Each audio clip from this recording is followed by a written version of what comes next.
બધું મેં અને ખરાબ કરે બધું ભગવાન, તો 50-50 કેમ ચાલે? નક્કી કરો, કાં તો બધું તમે કરો છો અથવા તો હૃદયથી વિચારી લો કે જે કરે છે તે પ્રભુ કરે છે. અને ખરેખર જે કરે છે તે પ્રભુ કરે છે. શ્રી મહાપ્રભુજીનો વિવેક ધૈર્યાશ્રય ગ્રંથ એટલો યુનિવર્સલ સબ્જેક્ટ છે. કોઈ પણ સંપ્રદાયનો અનુયાયી હોય એકવાર વિવેક ધૈર્યાશ્રય વાંચે, સ્થિર થાય તો જીવનમાં સ્થિરતા આવી જાય, ક્યારે પણ વિચલિત ન થાય, મોટા મોટા વાવાઝોડાને હલાવી ન શકે. શ્રી મહાપ્રભુજી 9 પ્રકારના વિવેક બતાવે છે. એમાં સૌથી પહેલા કહે છે હરિ સર્વમ કરિષ્યતિ, હરિ સર્વમ નિજ્યેચ્છાતક કરિષ્યતિ. જે કંઈ કરે છે પ્રભુ કરે છે, ને પ્રભુ જે કરે છે પોતાની અથવા પોતાના નિજજનોની ઈચ્છાથી કરે છે. જો આપણું ધારેલું થતું હોત ને તો પેલા તો મને કહો કે આ પુરુષનું શરીર લઈને આવ્યા કે સ્ત્રીનું શરીર લઈને આવ્યા, તમારી ઈચ્છાથી લઈને આવ્યા છો? પ્રભુએ આપણને આપ્યું છે, જન્મ પ્રભુએ આપ્યો, તેજ પ્રભુએ આપ્યું, બુદ્ધિ પ્રભુએ આપી. જે કંઈ મળ્યું છે પ્રભુની કૃપાથી મળ્યું છે, આપણી ઈચ્છાથી કંઈ થતું નથી. અને કોઈ બુદ્ધિશાળી જો એમ કહેતો હોય ને ભગવાનને કોણે જોયા છે, ભગવાન શું કરે છે, આ તો માણસની બુદ્ધિથી થાય છે, જે બધું થાય છે વિજ્ઞાનથી થાય છે. તો એવા બુદ્ધિશાળીને નરસિંહ મહેતા એક કીર્તનમાં બહુ સરસ કહે છે, ચેલેન્જ આપે છે, મારા પ્રભુ શું શું કરી શકે? અને જીવ તારામાં જો સામર્થ્ય હોય ને તો મારો હરિ જે કરે એ કરી તો જુઓ. પ્રભુ શું કરી શકે છે? અને તારામાં તાકાત હોય તો એ કરીને બતાવો.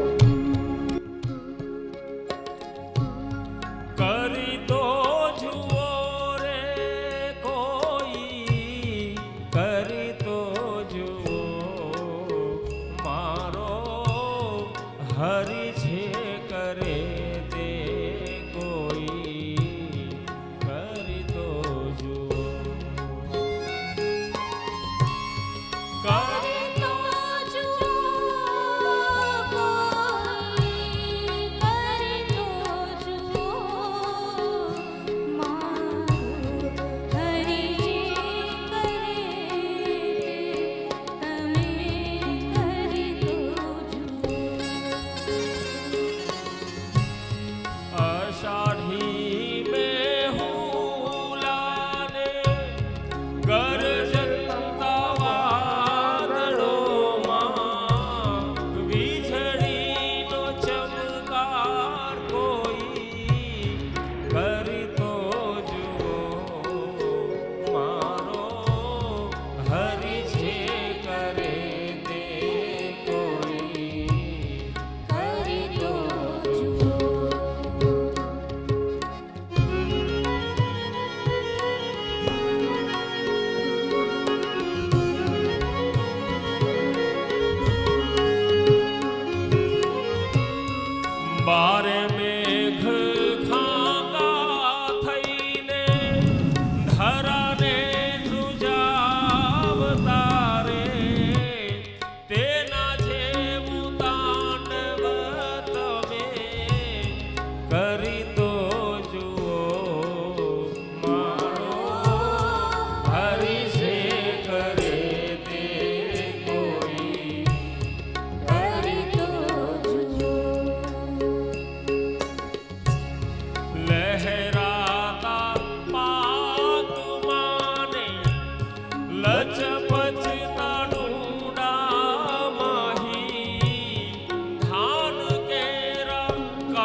કચલી આંગળીએ વાલે ગોવર્ધન તોડ્યો રે એની લીલાને કોઈ રોકી તો જુઓ મારો હરિ જે કરે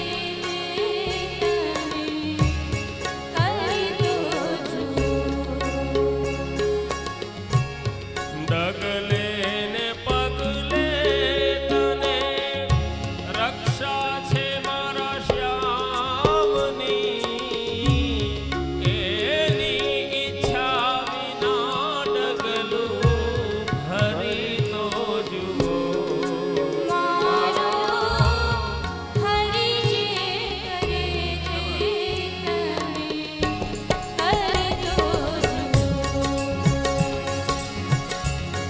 ભલે રે મળ્યા રે બેટા નરસિંહ સ્વામી રે ભક્તો કેરી ભક્તિ તમે કરી તો જુઓ મારો હરિ જે કરે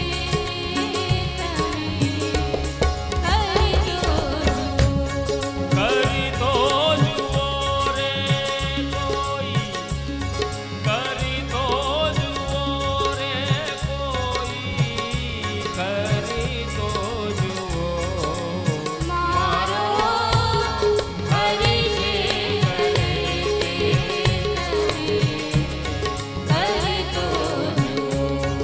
હે મારો હરિ જે કરે તે કોઈ કરી તો જુઓ હે મારો હરિ જે કરે તે કોઈ કરી તો જુઓ મારો હરિ જે કરે તે કોઈ કરી તો જુઓ. પ્રભુ સર્વસમર્થ છે, એમનું ધારેલું જ બધું થાય છે. પ્રભુના આશ્રય જીવો એનું જ નામ છે શરણાગતિ. ચોથું બતાવ્યું ભર્તૃત્વ વર્ણમ તથા કોઈ કન્યાનું લગ્ન થાય તો સંપૂર્ણ એની પાતિ વ્રત્ય નિષ્ઠા પોતાના પતિમાં હોય છે. પતિ જેમ પોતાની પત્નીનું પોષણ કરે છે એમ પ્રભુની સાથે જ્યારે આપણું બ્રહ્મ સંબંધ થયું, પ્રભુ આપણા અલૌકિક સ્વામી છે, આપણા પતિ છે. કન્યા જેમ પત્ની પોતાના પતિના આશ્રય રહેતી હોય એમ પ્રભુનો અનન્ય આશ્રય કરવો. લૌકિકમાં સાસુ સસરા દેર દેરાણી જેઠ જેઠાણી નણંદ બધા હોય, ઘરની વહુ કોઈની ઉપેક્ષા ન કરે, પણ એ સંપૂર્ણ પાતિવ્રત્ય નિષ્ઠા પતિમાં હોય. જૂઠણ ખાશે તો પતિનું, બીજા કોઈનું જૂઠણ નહીં ખાય. એનો આશ્રય તો કેવલ પોતાના પતિનો હોય.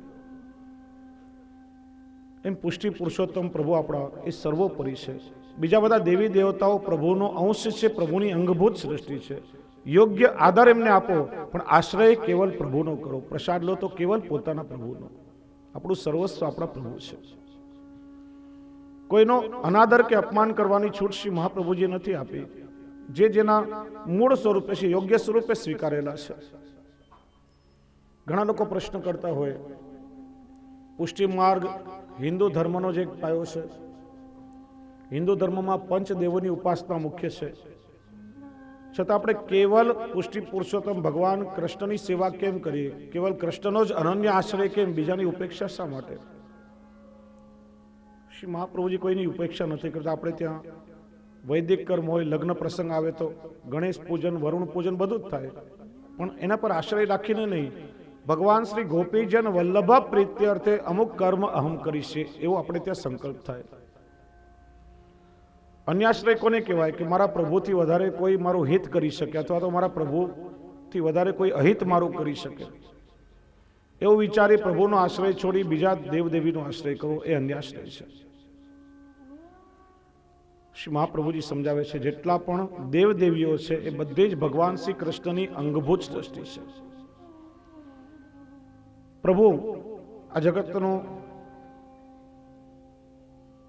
ઉત્પત્તિ, સ્થિતિ અને લય આ ત્રણ કરવા માટે બધા જ દેવોને પોતાનામાંથી પ્રગટ કર્યા છે. જેટલા દેવ દેવી છે પ્રભુની અંગભૂત સૃષ્ટિ છે.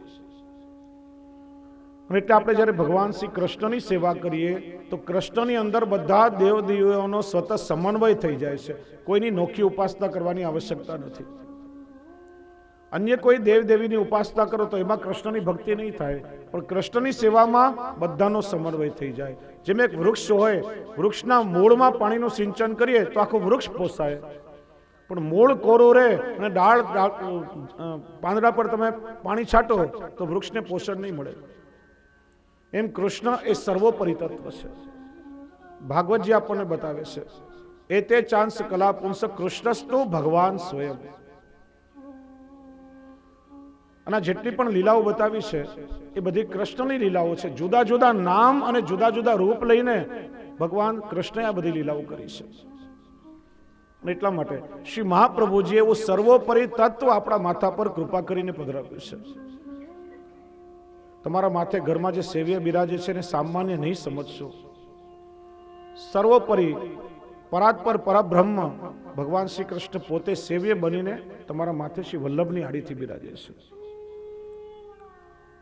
પ્રભુનો દ્રઢ અનન્ય આશ્રય કરો. આત્મનૈવેદ્ય, પોતાની જાત, પોતાનું જીવન એટલે સર્વસ્વ પ્રભુના ચરણોમાં સમર્પિત કરી દો.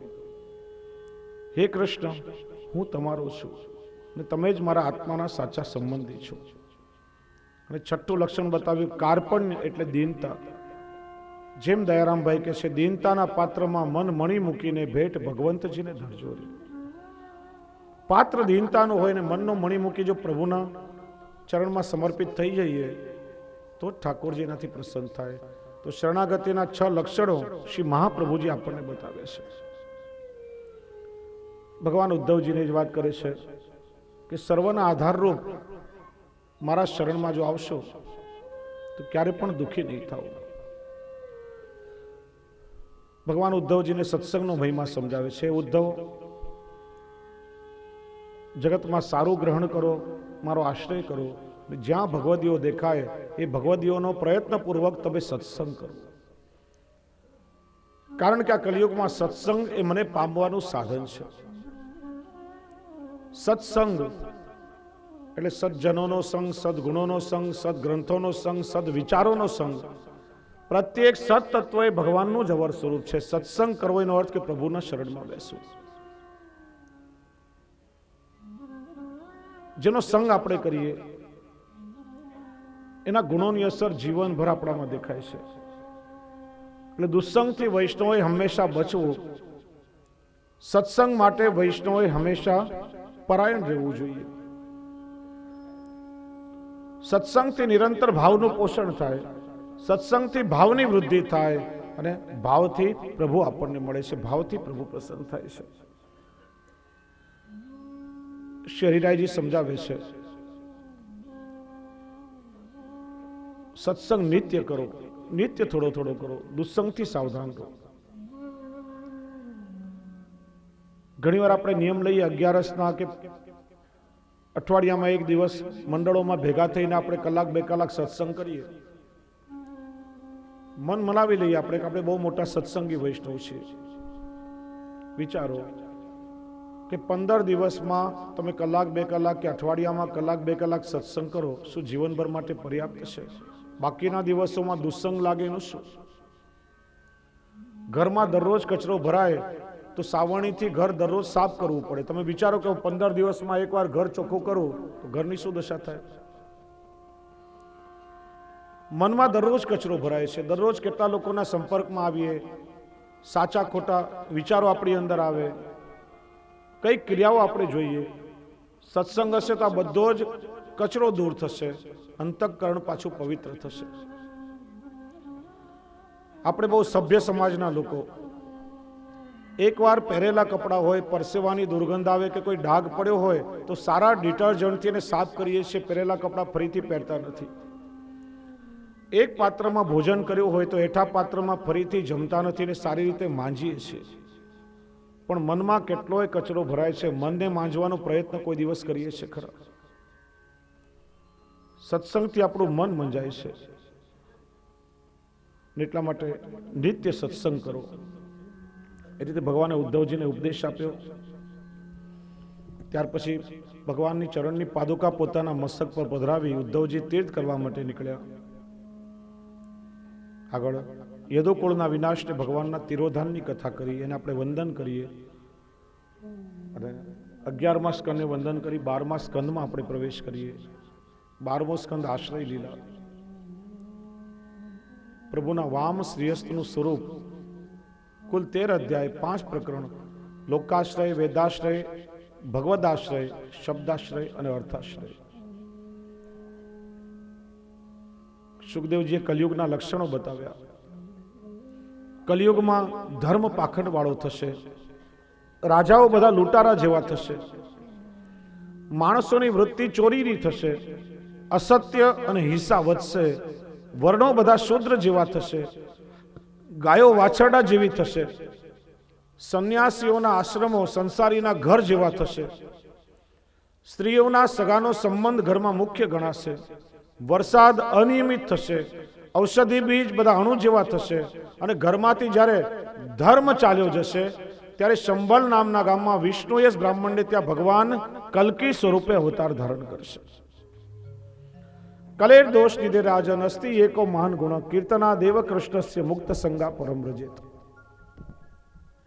અને આ કલિયુગમાં અનેક દોષો હોવા છતાં આ કલિયુગનો સૌથી મોટામાં મોટો ગુણ એ જ કે ભગવાન શ્રી કૃષ્ણની કથા સત્સંગ કરી એની લીલાઓનું ગુણગાન ગાઈ બધા જ સંગોથી મુક્ત થઈ જીવો પ્રભુના ચરણ સુધી પહોંચશે. ત્યાર પછી નિત્ય, નૈમિત્તિક, પ્રાકૃતિક અને આત્યંતિક પ્રલયની કથા કરી. સુખદેવજીએ પરીક્ષિતને પૂછ્યું, રાજન, તારા ઉદ્ધાર માટે તને સંભળાવવા જેવું જે કંઈ ઉત્તમ હતું એ બધું મેં તને શ્રવણ કરાવ્યું. હજી તારી કોઈ ઈચ્છા હોય તો તું મને પૂછ. પરીક્ષિત કહે છે, પ્રભુ, સિદ્ધોસ્મી અનુગ્રહિતોસ્મી ભવતા કરુણાત્મના શ્રાવિતો યચ્ચ મે સાક્ષાત અનાદિ નિધનો હરિ.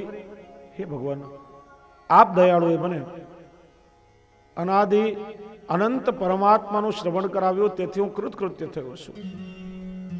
હવે હું નિર્ભય બન્યો છું. મારા મનમાં હવે કોઈ શંકા રહી નથી. બધે જ મને પ્રભુની લીલાનો અનુભવ થાય છે. હવે પ્રભુના સ્વરૂપમાં મને પૂર્ણ પ્રેમ થઈ ગયો છે. કૃપા કરી હવે મને દેહ ત્યાગ કરવાની આજ્ઞા કરો. જો સત્સંગના 5 ઉત્તમ ફળોનો અનુભવ સુખદેવજીએ પરીક્ષિતને કરાવ્યો છે. આ સત્સંગનું ફળ શું? માણસનો સ્વભાવ છે કે લાલો લાભ વગર ક્યારે લોટે નહીં. કોઈ કામ કરવામાં લાભ દેખાય તો જ એ કામ આપણે કરીએ. લાભ ન દેખાય તો માણસે કામ જલ્દી ના કરે. મારા કુરજીભાઈએ આટલો સુંદર મનોરથ કર્યો. લૌકિક કામ કાજ બધું જ છોડીને આપણે અહીંયા જતીપુર આવ્યા. આટલો સુંદર મનોરથ સંપન્ન થયો. 7 દિવસ સુધી પ્રભુના ચરિત્ર મેં તમને સંભળાવ્યા. એક આસન પર 4.5-5 કલાક બેસી તમે બધાએ શ્રવણ કર્યું. 7 દિવસ જે કંઈ આપણે કર્યું એનું કંઈક ફળ તો આપણને મળવું જોઈએ ને કંઈ એનું જો પરિણામ જ ન હોય તો આ બધો પરિશ્રમ શું કામનો? તો 7 દિવસ સુધી જે સત્સંગ અહીંયા આપણે કર્યો એના કયા 5 ફળ આપણને મળે તો એનો અનુભવ પરીક્ષિતને કરાવ્યો છે. સૌથી પહેલું સત્સંગનું ફળ છે કથા શ્રવણનું નિર્ભયતા. કથા આપણને નિર્ભય બનાવે છે, કારણ કે કથા નિષ્પાપ બનાવે છે અને નિષ્પાપ વ્યક્તિ જ નિર્ભય રહી શકે. પાપીમાં પાપી માણસ જ્યારે કથા મંડપમાં આવતો હોય ત્યારે એના પાપ થરથર ધ્રુજવા લાગે કે ભગવાનની કથા ક્ષણ માત્રમાં અમારો નાશ કરી દેશે. કંપનતે સર્વ પાપાની સપ્તાહ શ્રવણે સ્થિતે અસ્માકમ પ્રલયમ સદ્ય કથા એવ કરીષ્યતિ. કથા નિષ્પાપ બનાવે અને નિષ્પાપ વ્યક્તિ નિર્ભય બને છે. જગતમાં કોઈનો ભય રહેતો નથી. પાપી હંમેશા ભયભીત રહેતા હોય, ક્યારે મરી જઈશ, ક્યારે મને કોઈ મારી નાખશે. અંદર રહેલું પાપ ચારે તરફ ભયનું વાતાવરણ ઊભું કરે. સત્સંગથી માણસ જાગૃત બને, ક્ષણભંગુર દેહનું મહત્વ સમજે, નિષ્પાપ બને અને પછી એને કોઈનો ભય ન રહે. સંત એકનાથ પાસે એક શિષ્ય એકવાર આવ્યો, પૂછ્યું કે મહારાજ તમે આટલા નિષ્પાપ કેમ રહી શકો છો?